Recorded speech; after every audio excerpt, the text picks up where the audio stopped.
नमस्कार दोस्तों। आज हम जानेंगे छांदोग्य उपनिषद में वर्णित एक बहुत ही सुंदर सत्यकाम जाबाला की कथा को। अत्यंत निर्धन लेकिन सद्गुणों से संपन्न एक स्त्री थी जिनका नाम था जाबाला। उनके एक पुत्र थे जिसे सभी सत्यकाम कहते थे। एक दिन उनके मन में गुरुकुल में रहकर शिक्षा ग्रहण करने की इच्छा पैदा हुई। वह चाहते थे कि उन्हें भगवान के विषय में ज्ञान प्राप्त हो।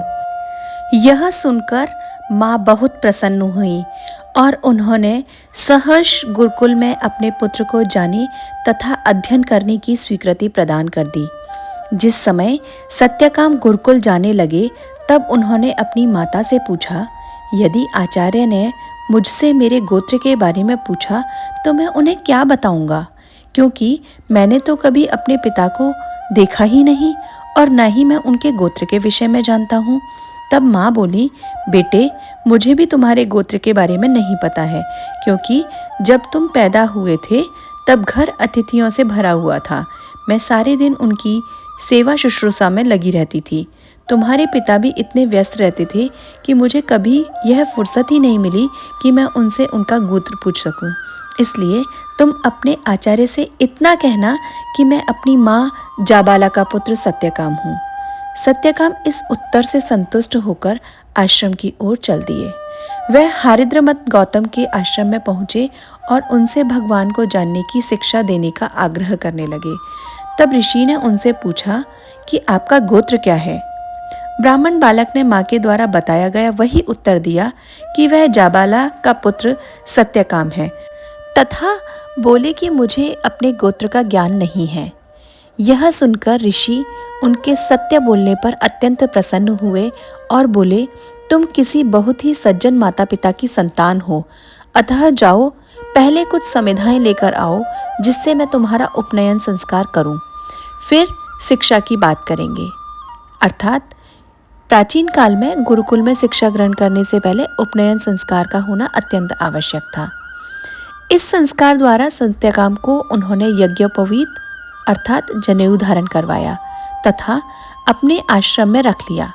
कुछ दिनों बाद उन्होंने आश्रम की गायों में से 400 दुर्बल गायें छांटी और उन्हें सत्यकाम को सौंपते हुए कहा, वत्स, इन गायों को लेकर पास के ही किसी वन में चले जाओ और जब वह बढ़कर 1000 हो जाए तब वापस आना। उस समय मैं तुम्हें ईश्वर अर्थात ब्रह्म के विषय में बताऊंगा। सत्यकाम यह सुनकर तुरंत तैयार हो गए और उन गायों को लेकर वन में चल दिए। दिन माह वर्ष बीतते चले गए, लेकिन सत्यकाम को गुरु की आज्ञा पालन अर्थात गौ सेवा के अतिरिक्त और कोई काम नहीं था। वह 24 घंटे दिन और रात गायों का ध्यान रखते थे। गायों की सुरक्षा और उनकी देखभाल ही उनकी तपस्या थी। हिंसक जानवरों से उन्हें बचाना तथा उनकी भूख प्यास का ध्यान रखना ही उनका धर्म था। पूजा पाठ तथा योग साधना थी। जब एक जगह की घास समाप्त हो जाती तो वह उन्हें लेकर दूसरी जगह पहुंच जाते और वहीं रहने लगते थे। उनके पास रहने का कोई ठिकाना नहीं था। वृक्षों के साए और गुफाएं ही उनके घर थे तथा शरीर पर जो वस्त्र पहनकर गए थे वही उनके वस्त्र थे। भोजन का कोई ठिकाना नहीं था। गायों का दूध और जंगल के फल ही उनका भोजन था। धीरे धीरे समय के साथ साथ गायों की संख्या बढ़ रही थी और एक दिन उन्होंने देखा कि गायों की संख्या पूरी होकर 1000 हो गई है। सभी गायें स्वतंत्र विचरण, जंगल की खुली हवा तथा नदियों के स्वच्छ पानी एवं हरी भरी ताजा घास फूस खाने के कारण पूरी तरह स्वस्थ हो गई हैं। अब सत्यकाम उन्हें लेकर अपने गुरु के आश्रम की ओर चल दिए। गायों का निरंतर ध्यान, शुद्ध एवं शांत वातावरण, गौदुग्ध एवं फलों के आहार ने सत्यकाम को पूरी तरह एकाग्र एवं अंतर्मुखी बना दिया था। एकाकी रहकर दिन रात गायों का ध्यान एवं सेवा रूपी तपस्या से उन्हें वास्तविक ब्रह्म का ज्ञान प्राप्त हो गया। सर्वप्रथम अग्निदेव, हंस तथा जलमुर्ग एक एक करके उनके पास आए और बताया कि इस सृष्टि, इस ब्रह्मांड का रचयिता ब्रह्म कौन है। उन्होंने उसे साक्षात अनुभव भी करा दिया तथा अंतर्ध्यान हो गए। सत्यकाम के चेहरे पर ब्रह्म ज्ञान का अनुभव करके एक तेज प्रकट हुआ। उनके नेत्रों में चमक और वाणी धीर गंभीर हो गई, उनकी चाल ढाल बदल गई। जब वह गायों को लेकर आश्रम में पहुंचे तब उन्होंने अपने आचार्य के चरण छूकर उन्हें बताया कि गायों की संख्या उनके आदेशानुसार 1000 हो गई हैं और वे सभी स्वस्थ, निरोगी एवं हृष्टपुष्ट हैं। आचार्य यह जानकर अत्यंत प्रसन्न हुए। उन्होंने उसके चेहरे के तेज और आंखों की चमक को देखा और आश्चर्यचकित रह गए।